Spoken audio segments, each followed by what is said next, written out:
Hansel and Gretel, you are dear smart kids. You will find safety when father and stepmother take you out. Use your brain and you will be alright. Use your brain and you will be alright.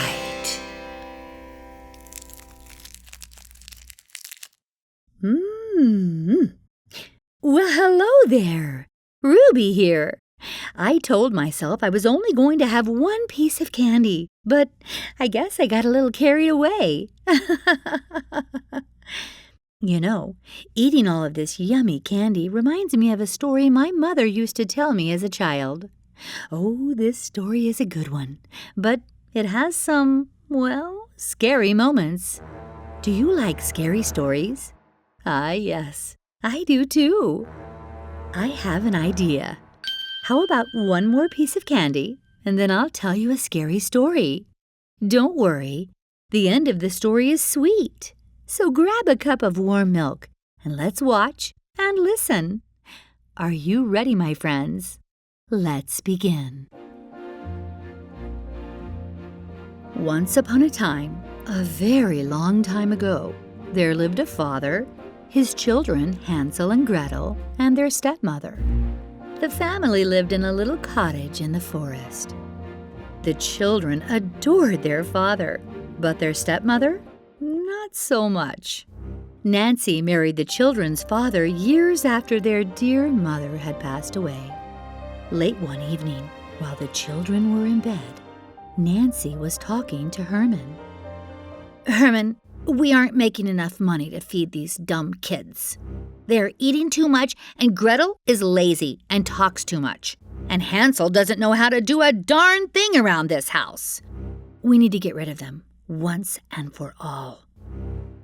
Herman was shocked that the stepmother would be talking this way.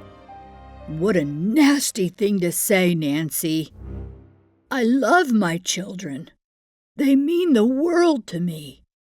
"Well, they might mean the world to you, but unless you want us all to starve, you better do as I say. If you don't, I will leave you, and I will burn this house down so you and your kids will have nothing." Nancy began telling him how they were going to carry through with this terrible plan. "Tomorrow morning, when Hansel and Gretel wake up, we will tell them we are going for a hike in the forest. We will walk deep into the woods. We will build a fire and give them one last piece of bread. And while they are eating, we will tell them we are going to get some water from the river. But instead, we will leave the children in the forest all alone, so they can't find their way back home. And then, my darling, we will be free." Oh, this is so upsetting. I think I need another piece of candy. Oh, let's get back to the story. So, the father agreed with Nancy. "Okay, we will do as you wish, my dear.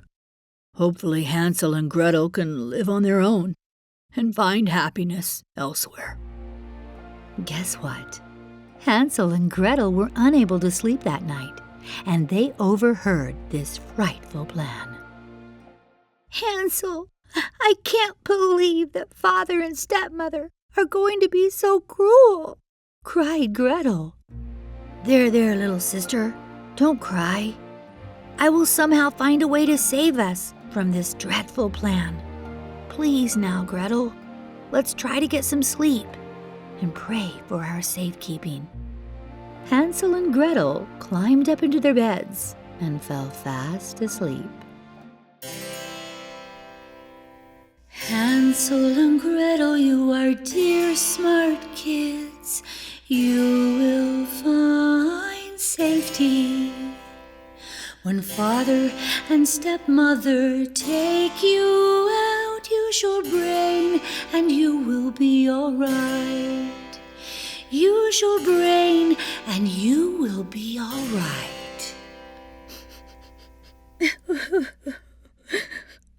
boy, this story gets to me sometimes.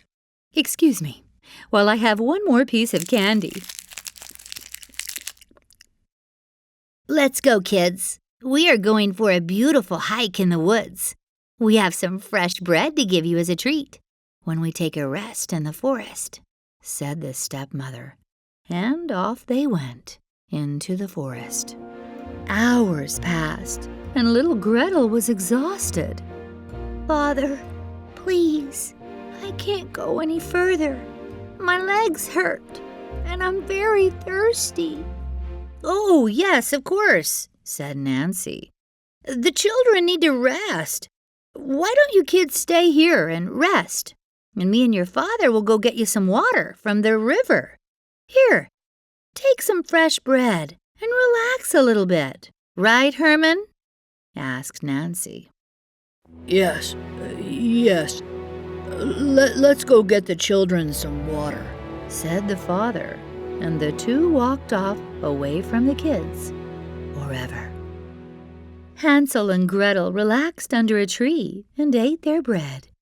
They knew they were alone in the forest, and their father and stepmother were not coming back. Gretel, don't be afraid. It will be dark soon, and that's okay. I'm using my brain, and I'm thinking of everything I can to save us from harm. We will make our way in this world together. I am your big brother, and I will take care of you. I promise, said Hansel. Gretel felt so comforted by the words of her brother. When Hansel promised something, he always kept his word. So the two children walked throughout the night and all the next day. They were nowhere near home, and they were very, very tired. They saw what looked like a house several miles away. Let's keep walking, Gretel. There may be someone in the house up yonder that can help us. After a whole night and the following day walking, they were shocked at what they saw. There stood a beautiful gingerbread house with candy cane windows and chocolate bars of every kind, all on the house. Frosting and candy treats were shining on the door. It was a delicious sight. Ooh, all of this talk of candy is making me hungry. Perhaps I need another. Hansel and Gretel started nibbling on the house. I don't blame them. They were starving. And who doesn't like candy, right? All of a sudden, the door of the house opened, and a very old woman, leaning on a crutch, opened the door to welcome them in. Oh, you poor little children. You look exhausted and filthy. You need a warm bed, cookies and milk, and a hot bubble bath, said the old woman. She led them into the house and fed them and gave them warm beds to sleep in. The children were safe, right? Not quite yet. The old woman was actually a wicked old witch. She was as evil and nasty as your worst nightmare. She actually built that gingerbread house made of candy to tempt children to come in. Her evil plan was to fatten them up with all kinds of food and then cook them in the oven and have them for supper. Oh, the nerve of that nasty woman! The children woke up the next morning to a terrifying sight. The wicked old witch grabbed Hansel and carried him away to an old cage with a locking door. Then the old hag made Gretel cook and clean all day and all night.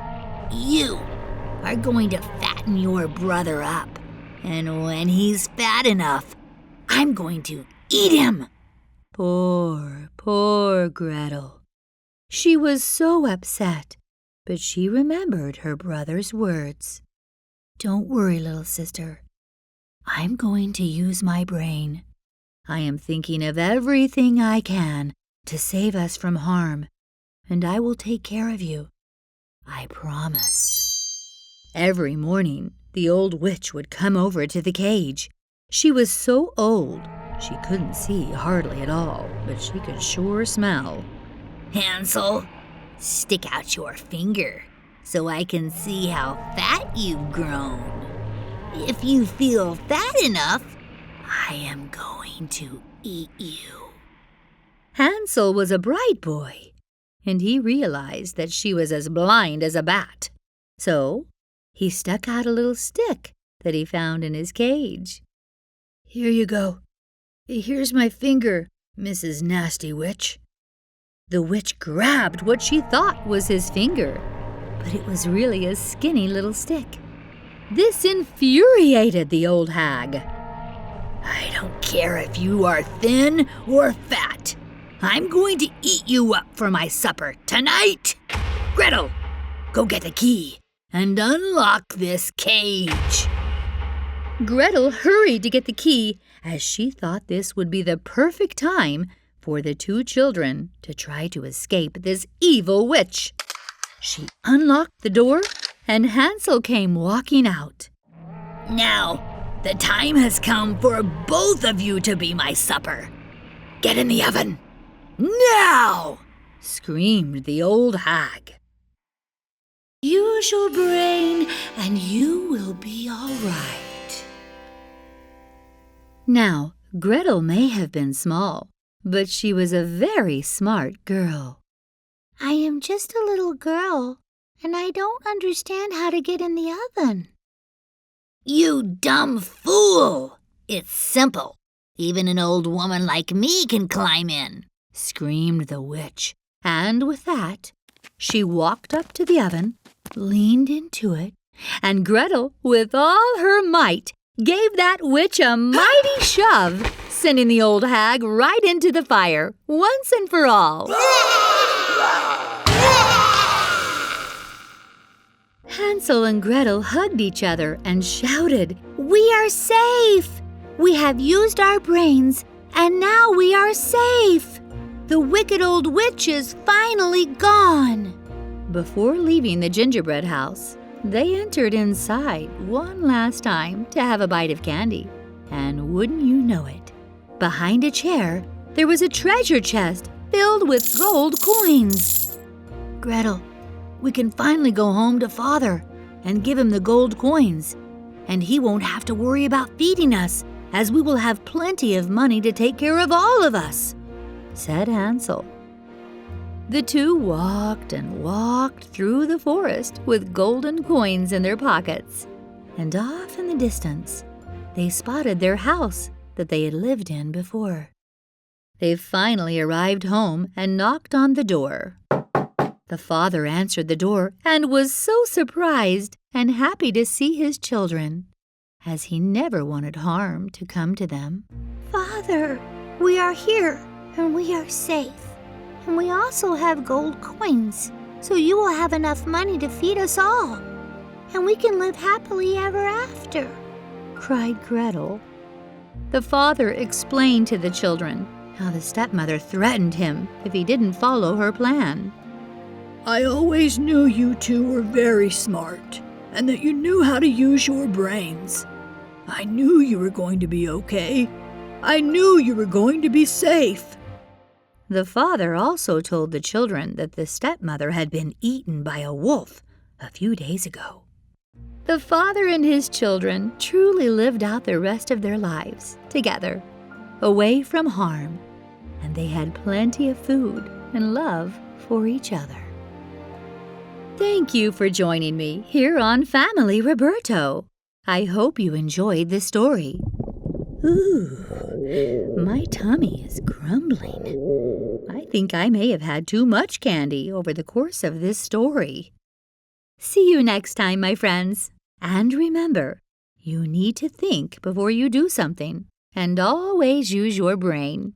You are very smart. Use your brain and you will be all right. Bye for now.